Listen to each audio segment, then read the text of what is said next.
for the Renton City Council, right, Ryan? This is Ryan McIrvin.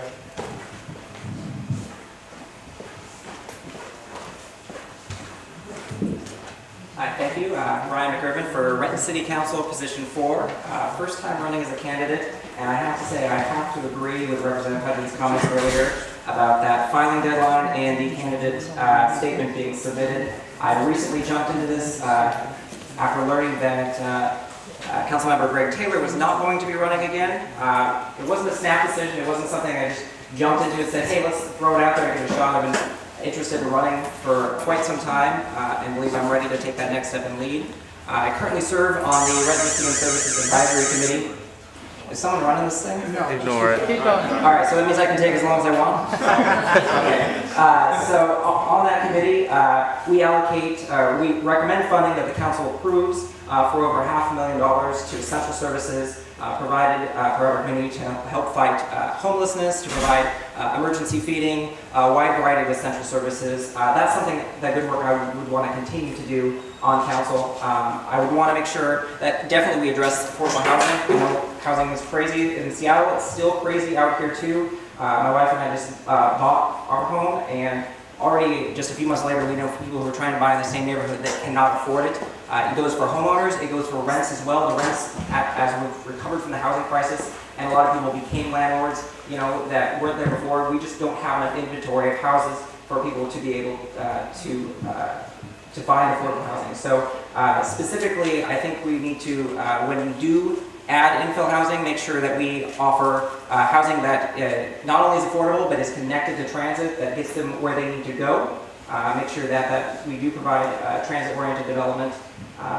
And ultimately, you know, the reason that I'm running, the reason that I got into all this, and the reason I moved to Renton is because I saw a community that I really liked. My wife and I, we said this is a place we can start a family, and we just had our daughter a little over a year ago, our first child, and you know, Renton has quality schools, parks, everything that you could want in a community, and I want to keep that going. I want to keep Renton ahead of the curve. I think there's a lot we have to keep working on in order to keep Renton ahead of the curve, and I'm ready to go to work. So I'm happy to answer any questions that might have come up with that tonight. Okay. Would you support in Renton a $15 minimum wage? How did I know that was coming? We're asking all the city council. I know. Well, that's a good point.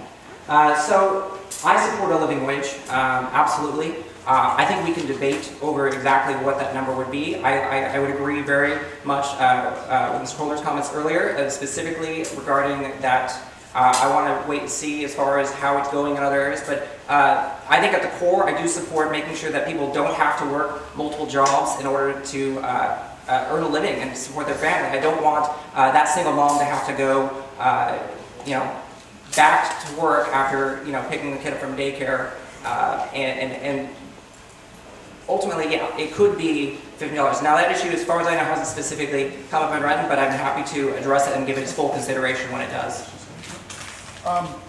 Another question is, some areas of Renton have more issues with crime than others. The Highlands specifically has a crime rate around twice the city average. The substation model tends to be, policing tends to be expensive with minimal returns. How would you address community policing to reduce crime in a way that's more cost effective? So I used to live in the Highlands, and now I live in the Cascade neighborhood, and I definitely feel that I experienced, not personally per se, but definitely was very aware of the crime that occurred in and around me, and I do think that we can do more to increase the ability for our neighborhoods to connect. I think the strength is in the people there, that we can have a fair amount of community policing efforts, neighborhood watch programs. I think a lot of what we have going on right now with the neighborhood picnic programs that bring our people in neighborhoods together, and along with like National Night Out, I think those are all good things that we can do to supplement and augment that. So I would want to see more of that. Thank you. Thank you.